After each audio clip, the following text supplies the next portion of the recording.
Apparemment, on va se lever. Hein. L'auteur du livre et c'est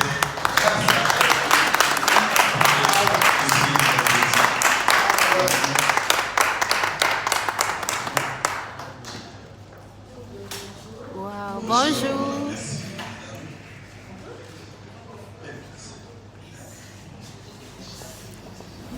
Elle est aujourd'hui à son troisième ouvrage et c'est le troisième ouvrage élu qui est l'objet de notre rencontre ce soir ici, mesdames et messieurs.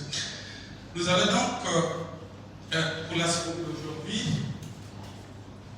consacrer notre temps à un échange préalable avec la presse sur l'auteur, sur Sonia, sur son livre, pourquoi pas sur ses œuvres aussi antérieures, avant de passer à la dédicace pour ceux qui auront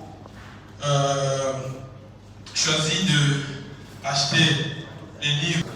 Je m'excuse pour le retard, j'ai fait du mieux que je pouvais, mais je devais vous respecter, donc je devais me faire belle. Et se faire belle pour vous, ça prend du temps. Voilà, donc je m'excuse, mais je suis ravie d'être là et merci de me faire la grâce de ce moment-là que vous prenez sur votre temps. Partie de là, qui a combattu pour faire tomber un éléphant. Parce que le coaching, il existait, mais pas comme je l'ai révolutionné. Et j'ai vu au fur et à mesure que les gens venaient parce qu'ils voulaient maintenant du végétarien. Tout le monde combattait pour devenir coach, ça passait comme des champignons. Jusqu'aujourd'hui, tout le monde devient coach du jour au lendemain. C'est pas un problème. Mais j'ai vu qu'on est en train de tordre non seulement le concept, mais la génération parce qu'on ne leur dit pas la vérité. Je me suis prise en exemple. Surtout que l'éditionnaire est devenu un cas d'étude dans des écoles de marketing et de marketing et communication. Toutes mes stratégies que j'ai présentées sur les réseaux sociaux, je ne savais pas que des grands auteurs et dans des écoles, ils étudiaient mes expériences pas à pas et ils en ont fait des cas d'études.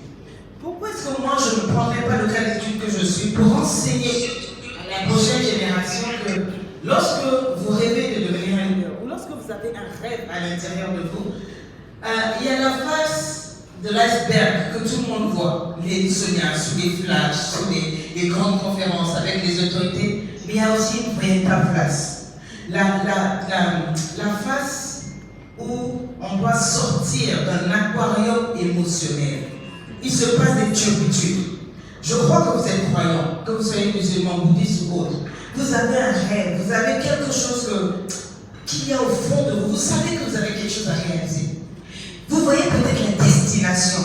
Mais dans ce livre-là, je vous montre la différence entre ce que vous voyez, ce que vous caressez comme rêve, et les turpitudes que vous allez traverser pour atteindre cela. Parce que Dieu peut te parler, te dire, I'm gonna be doing this. Il avait dit, je rendrai ton nom grand, je ferai ceci. Mais il ne lui a pas dit à Abraham tout ce qu'il allait traverser.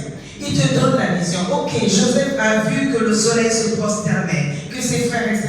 Mais Dieu ne lui avait pas dit, tu vas rentrer en prison, on va te vendre, on va te traiter. Donc vous voyez, c'est cette période-là que moi j'ai choisi d'exploser. J'ai choisi de vous montrer que tout ce qu'on vous montre sur les réseaux sociaux, là, ce sont des filtres. J'ai pris ma vie, moi, celle qu'on appelle la grande éditionnaire, la première, et j'ai décortiqué ça en leçon pour vous. Que vous soyez un homme, que vous soyez